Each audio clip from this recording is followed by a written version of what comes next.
Comment trouver une bonne niche avec du potentiel? Comment trouver une niche qui va pouvoir avoir beaucoup d'engouement? On va voir ça dans ce module.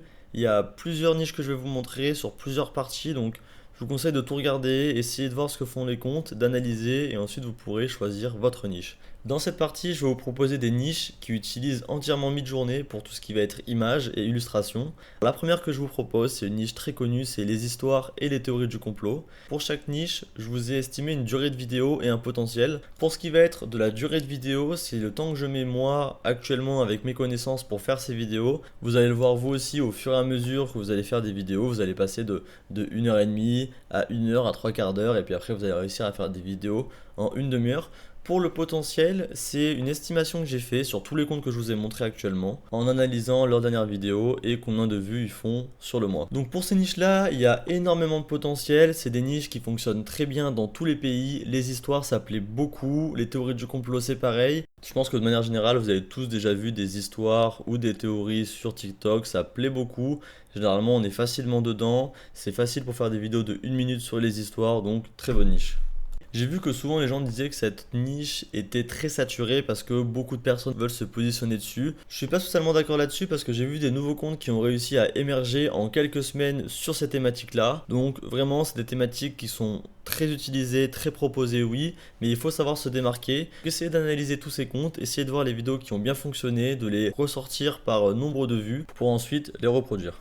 On continue sur la niche des quiz et des énigmes. D'abord les quiz, c'est un très gros potentiel, ça plaît beaucoup. C'est tout ce qui va être question de culture générale. C'est une niche qui plaît généralement beaucoup. Vous avez des phrases d'accroche comme par exemple si tu réussis ce test, tu fais partie de top 1% de la population. Et les gens aiment bien aussi se les partager, notamment sur les quiz, sur les pays, les capitales, les questions de culture générale, sur la santé, etc. Pour les quiz, vous avez plusieurs manières de les faire. Vous pouvez les faire avec Midjourney et CapCut, qui est le logiciel de montage que je vais vous présenter. Ou sinon, vous avez aussi la possibilité de les faire avec Canva. Je vous conseille de regarder le compte de Megatest Official. Il génère tous ses vidéos avec Canva, je pense, et ça lui prend vraiment très peu de temps. Et on peut le voir par son nombre de vidéos. Il a des phases où il produit plus de 4 à 5 vidéos par jour, ce qui est énorme. On continue sur la niche des énigmes. La niche des énigmes a un potentiel plus faible en termes de revenus parce que les énigmes c'est quand même plus ponctuel. C'est-à-dire que les gens qui se réveillent le matin par exemple, ils n'ont pas envie de se taper une énigme de 1 minute à écouter parce que c'est prise de tête, etc.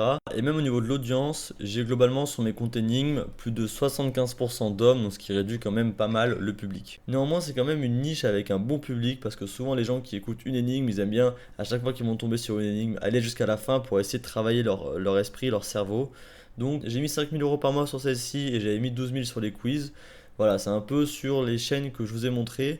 D'ailleurs, libre à vous de les regarder. Il y en a qui sont en français, il y en a qui sont dans d'autres langues. Et essayez de voir si c'est des vidéos qui peuvent vous plaire et que vous pouvez faire. Pour finir sur les niches autour de mi-journée, on va parler de la niche des top 3. Alors les top 3, ça plaît beaucoup.